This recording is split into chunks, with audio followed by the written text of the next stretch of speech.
I'm Tiffany, and I never thought my life could unravel in a single night, standing in the dim glow of my living room with a glass of cheap wine trembling in my hand. My marriage to Mark was my safe harbor, a fragile shelter built on 9 years of love and unspoken pain, but lately, I felt like a ghost in my own home, unseen and aching for something I couldn't name. That night, when 2 familiar faces from the past knocked on my door, their smiles sharp with secrets, I felt a dangerous spark ignite, a temptation that threatened to burn down everything I've fought to hold together. What happened next changed me forever. But at what cost? Picture this: a quiet evening, the kind where the world seems to hold its breath, and I'm standing at the edge of my kitchen, staring at a chipped coffee mug that's seen better days. It's not just any mug. It's the one I've clung to through every storm, every late-night confession, every moment I've tried to piece myself back together. My name is Tiffany, and at 33, I've learned that life doesn't hand you a map. It hands you fragments, jagged little pieces you're supposed to fit together while blindfolded. I'm married to Mark, my anchor in a sea of chaos, a man who's 38 and carries the weight of his own scars with a quiet strength that sometimes feels like a wall I can't climb over.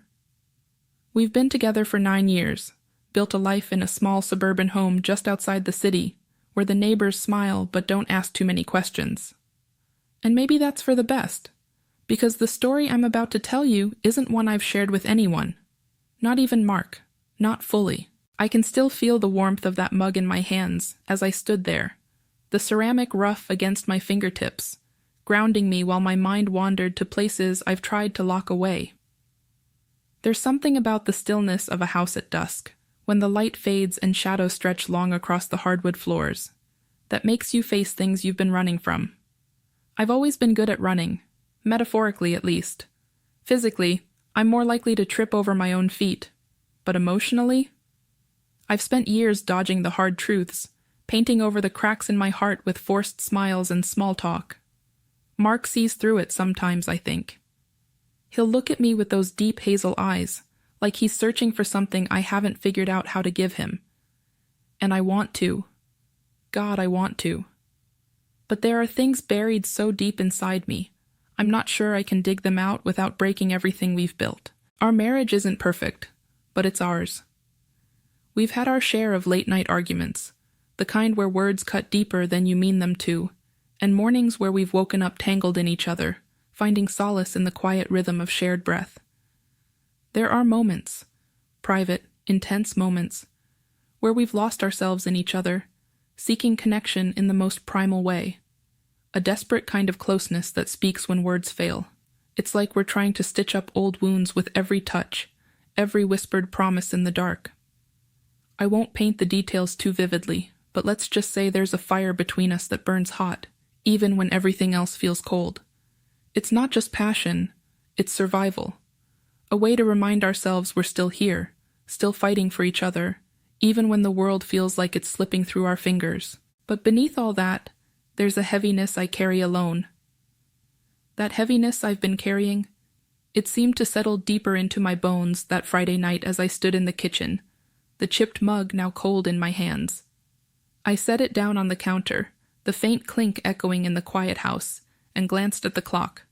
It was just past 7 p.m. when Mark trudged through the front door, his shoulders slumped like he was carrying the weight of the entire week on them. He barely muttered a hello, his voice rough and distant, before dropping his bag by the door and heading straight for the dining table. I'd made a simple meal, roasted chicken and mashed potatoes, nothing fancy, but he ate in silence, his fork scraping against the plate like it was the only sound he could muster.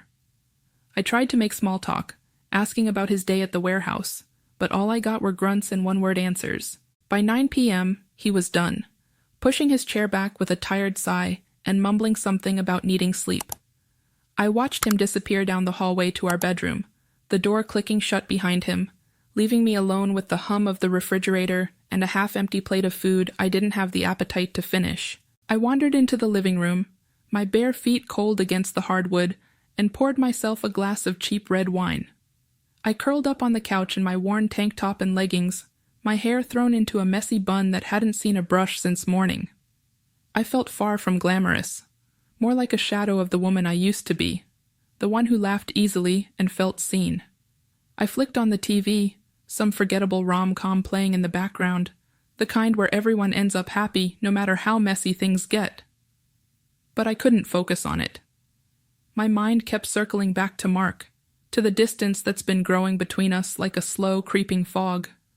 I've tried to bridge it, you know. I've planned date nights, left little notes on the fridge, even slipped into something a little more daring under the covers, hoping to reignite that spark we used to have. But he's always too tired, too distracted, his mind somewhere I can't reach. And sitting there, sipping my wine, I felt invisible, like I was screaming into a void and no one could hear me. The clock ticked closer to 10 p.m., the house so still I could hear the faint buzz of the streetlights outside. I was just about to turn off the TV and drag myself to bed when there was a sharp knock at the door. My heart gave a little jolt. Nobody comes by this late, not without calling first. I padded over, peering through the peephole, and was caught off guard to see Jake and Ethan standing there, grins plastered on their faces like they'd just won the lottery. I opened the door, a mix of surprise and curiosity bubbling up as I leaned against the frame. They were Mark's old buddies from way back, the kind of guys who always showed up with a story to tell and a glint in their eyes that spelled trouble. I forced a smile, stepping aside to let them in, their boots scuffing against the floor as they sauntered into the living room like they owned the place. Jake, with his sharp jawline and tousled hair, gave me a wink as he dropped onto the couch, while Ethan, broader in the shoulders with a quiet intensity, nodded with a smirk that made my stomach twist in a way I couldn't quite name. They said they were just passing through, wanted to check in on Mark, maybe have a beer for old time's sake. I told them he was out cold, had a long day, but they shrugged it off, settling in like they had nowhere else to be. I hesitated, then grabbed a couple of cold ones from the fridge, figuring a quick drink wouldn't hurt before I shooed them out. We sat there, the TV still murmuring in the background, the air thick with something I couldn't put my finger on. They started talking, reminiscing about the wild days before Mark and I got hitched, their voices low and easy, pulling me into memories I hadn't touched in years. I sipped my wine, feeling the warmth of it spread through me, loosening the knot in my chest just a little.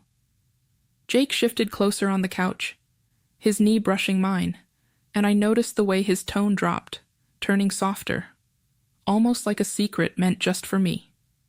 Ethan watched us, that smirk still playing on his lips, his eyes darker now, like he was reading every thought I didn't dare speak. My pulse quickened, a strange heat creeping up my neck, and I told myself it was just the wine, just the late hour playing tricks on me. Then, in a moment that felt like the world tilted, Jake reached out, his hand resting on my waist, firm and deliberate. He tugged me slightly toward him, the fabric of my tank top bunching under his fingers, and my breath caught sharp in my throat.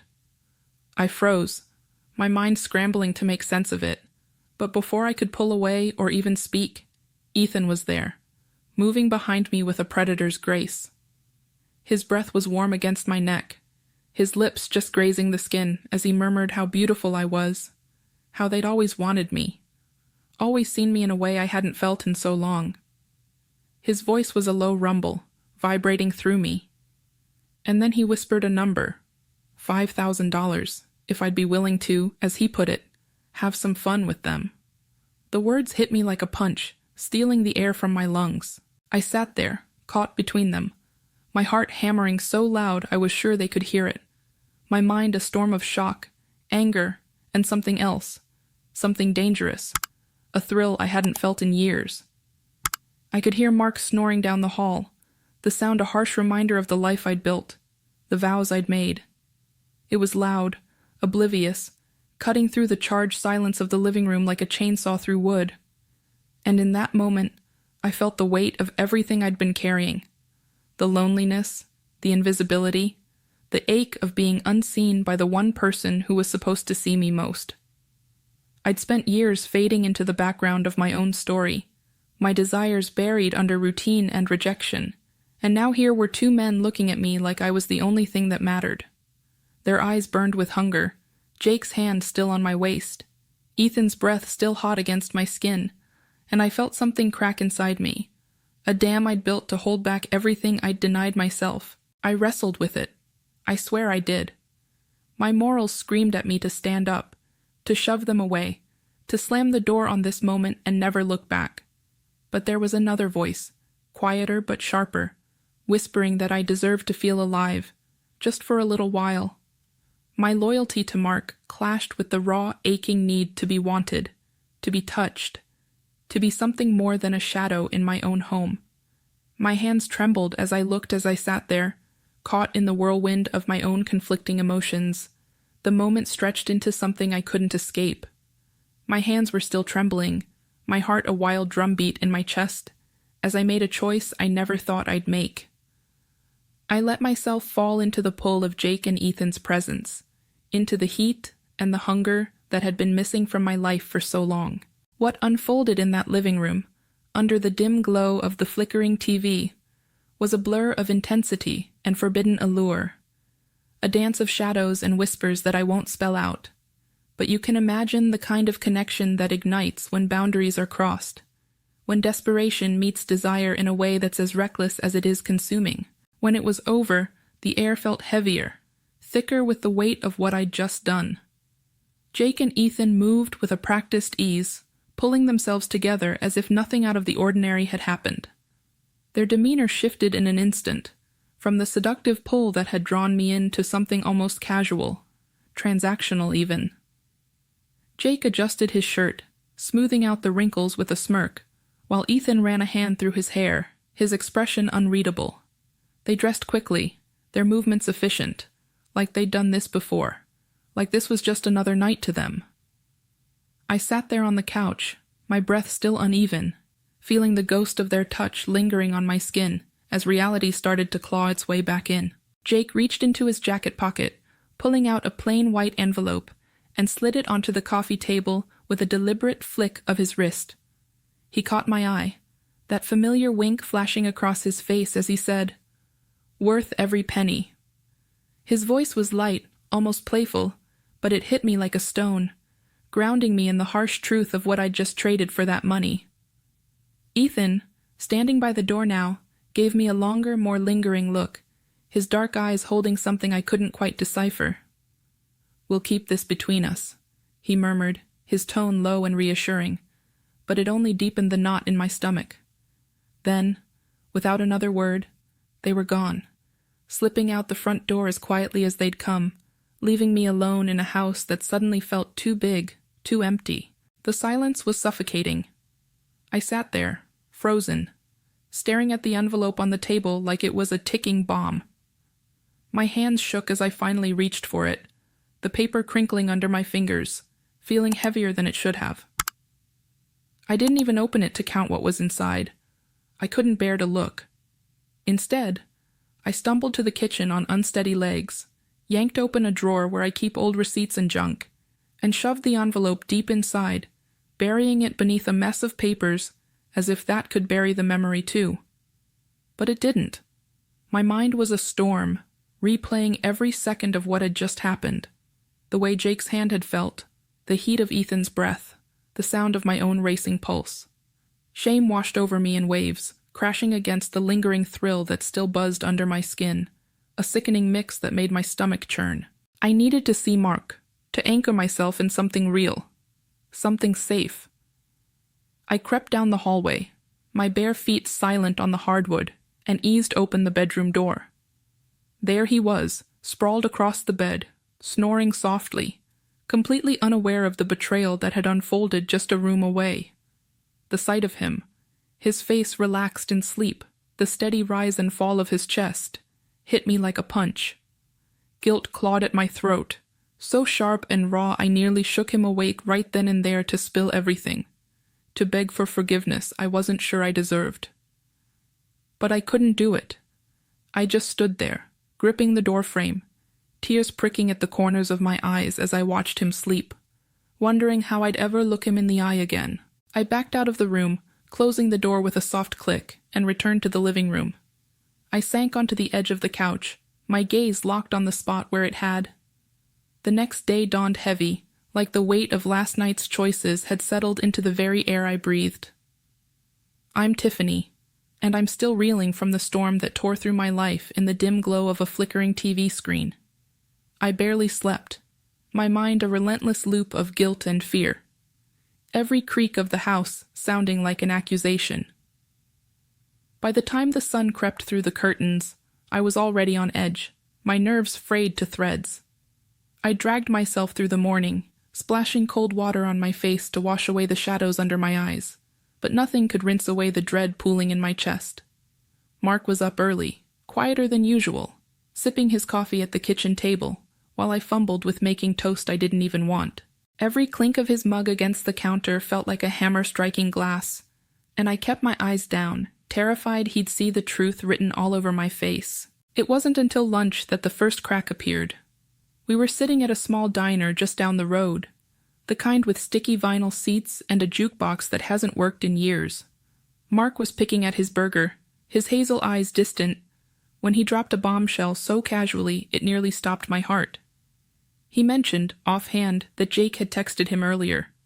Said they'd swung by last night for a quick chat. My fork froze halfway to my mouth, the greasy fries suddenly tasteless as a cold sweat prickled down my spine.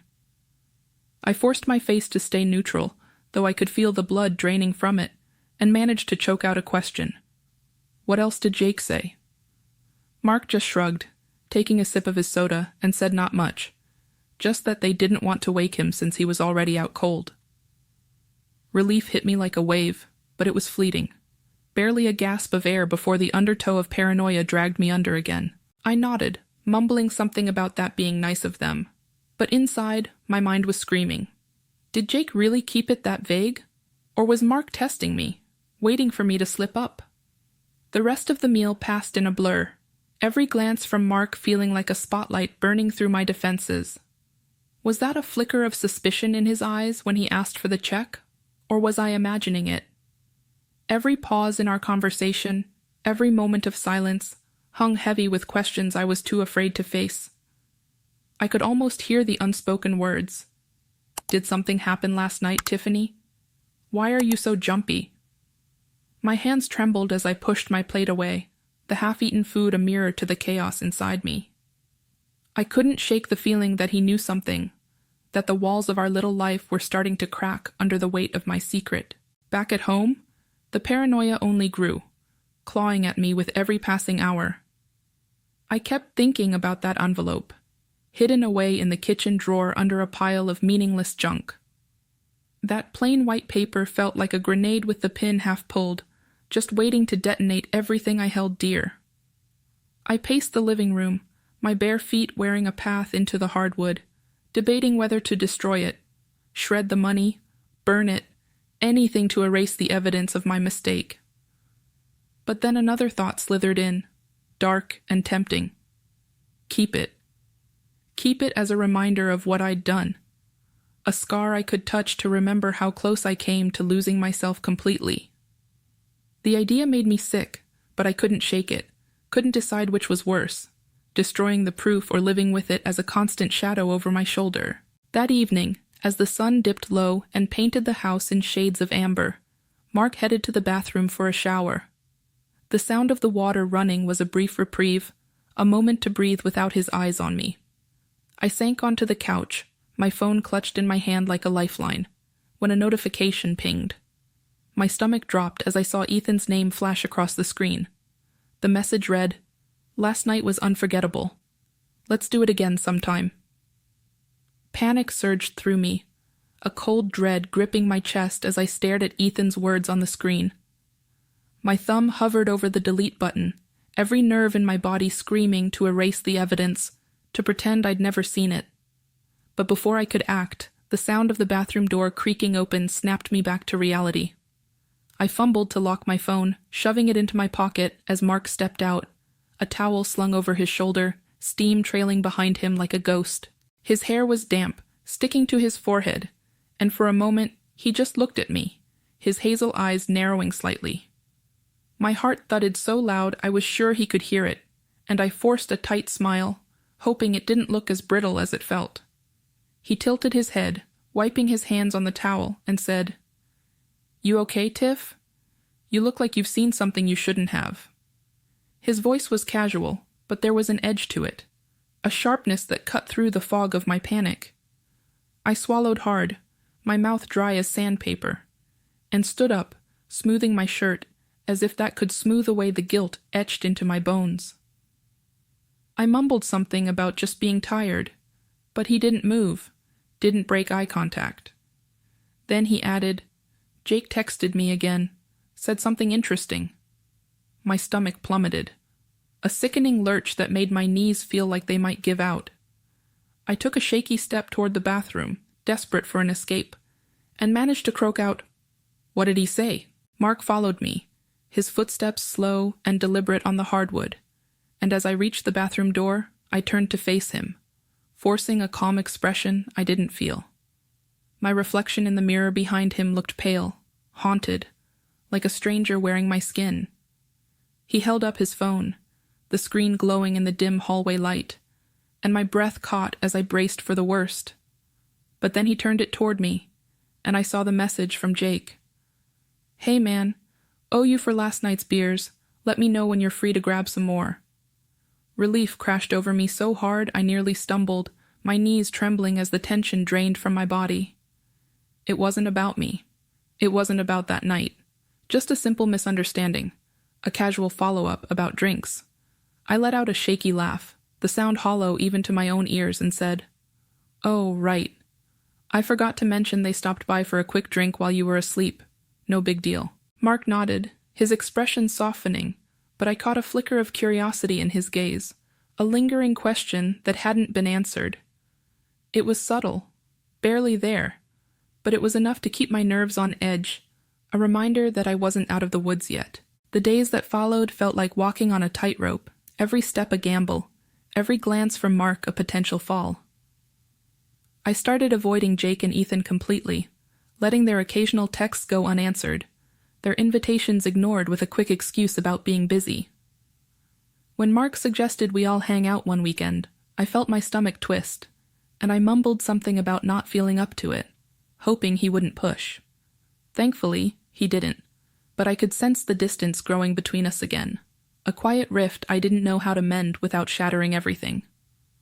I kept my phone on silent, terrified of another message popping up at the wrong moment, and I stayed away from the kitchen drawer where that cursed envelope still hid, buried under clutter, but never out of mind.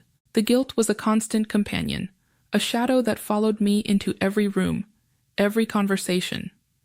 I couldn't even glance at the kitchen without feeling sick, knowing that envelope sat there like a silent accusation. Finally, after weeks of torment, I made a decision. Late one night, when Mark was asleep, I crept into the kitchen, my hands trembling as I pulled the drawer open. The envelope was still there, untouched, its edges slightly crumpled from being shoved so deep. I didn't open it, couldn't bear to see the contents, but I knew I had to get rid of it, to sever the connection to that night and try to move forward with my life. Don't forget to subscribe, like, and comment if you enjoyed this story. This will help us create more engaging stories for you.